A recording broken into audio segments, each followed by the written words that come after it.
രോഹിത് ശർമ്മയുടെ പ്രണയകഥ വളരെ ഇൻട്രസ്റ്റിംഗ് ആണ് കേട്ടാ. വാ നമുക്ക് നോക്കാം. രോഹിത് ശർമ്മയും ഋതിക സച്ദേവും തമ്മിലുള്ള പ്രണയം തുടങ്ങുന്നത് 2008-ലാണ്. 2008 ഒരു ആഡ് ഷൂട്ട് ചെയ്യുന്ന സമയത്താണ് ആദ്യമായിട്ട് ഇരുവരും കണ്ടുമുട്ടുന്നത് കേട്ടാ. ഈ ഋതിക പുള്ളിക്കാരി ഒരു സ്പോർട്സ് ഇവന്റ് മാനേജർ ആയിരുന്നു for high profile cricket players. എന്ന് വെച്ചാൽ വലിയ ക്രിക്കറ്റ് കളിക്കാരുടെ സ്പോർട്സ് പരിപാടികൾ ഓർഗനൈസ് ചെയ്യുക, പിന്നെ അവരുടെ ആഡുകൾ ഓർഗനൈസ് ചെയ്യുന്ന ഒരു ആളായിരുന്നു. എന്ന് പറഞ്ഞാൽ രോഹിത് ശർമ്മ ക്രിക്കറ്റിൽ ഒക്കെ അറിയപ്പെടുന്ന സമയത്തിന് മുമ്പ് തന്നെ പുള്ളിക്കാരി ക്രിക്കറ്റിന്റെ പ്ലേയേഴ്സിന്റെ ഇടയിലൊക്കെ അത്യാവശ്യം പോപ്പുലർ ആയിട്ടുള്ള ഒരു ആളായിരുന്നു.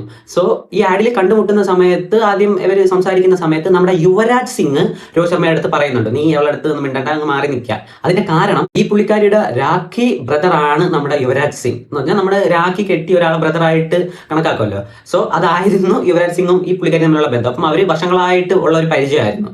അപ്പൊ അന്ന് ഇത് കേൾക്കുന്ന സമയത്ത് രോഹിത് ശർമ്മയ്ക്ക് ഒരു ചെറിയ ഒരു മനോഭാവം മാറുന്നു. പക്ഷെ അതിനുശേഷം ഇവർ ഈ ആഡ് തന്നെ പല സമയങ്ങളിലും കണ്ടുമുട്ടുന്നു. ആ ബന്ധം വളരെ പെട്ടെന്ന് തന്നെ ഒരു റിലേഷൻഷിപ്പോട്ട് പോകുന്നു. അങ്ങനെ അവർ വീണ്ടും മീറ്റ് ചെയ്യുന്നു. അങ്ങനെ 6 വർഷത്തോളം വളരെ രഹസ്യമായിട്ട് ഇവർ പ്രണയിക്കുകയാണ്.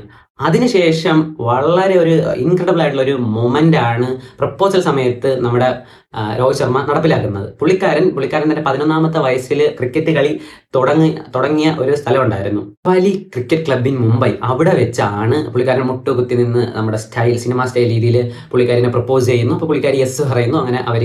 അങ്ങനെ ഒന്നിക്കുകയായിരുന്നു ഗൈസ്. അങ്ങനെ 2015 ജൂണിൽ എൻഗേജ്മെന്റ് നടന്നു. തുടർന്ന് ഡിസംബറിൽ കല്യാണം ലാവിഷായിട്ട് നടക്കുകയും അതിനുശേഷം 2018 ഇവർ ആദ്യമായിട്ട് ഒരു കുട്ടിക്ക് ജന്മം നൽകുകയും പിന്നെ അവരുടെ ജീവിതം അങ്ങ് സെറ്റായിരുന്നു. അതിനുശേഷം വെച്ചടി രോഹിത് ശർമ്മയ്ക്ക് കയറ്റമായിരുന്നു.